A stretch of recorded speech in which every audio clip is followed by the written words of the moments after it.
As you can see, it's starting to close in now. Let's see what the time is.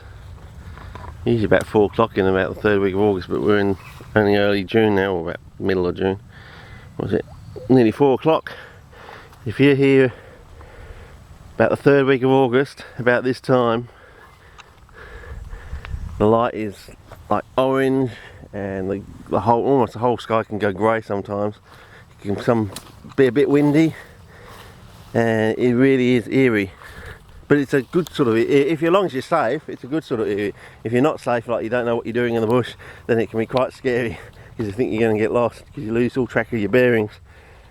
But if you're used to the bush, well, then you can just soak in the atmosphere, and it really is a lovely, well, it's a gothic type atmosphere, I suppose. I don't know why we don't have more goths out here that time of the year, soaking in the atmosphere, because it really is, I'm sure, from my point of view, I would think they would absolutely love it and crave it. Now, almost a total grey out, but with bright orange sunlight, really weird. Bit of blustery wind about. Yeah, quite fantastic.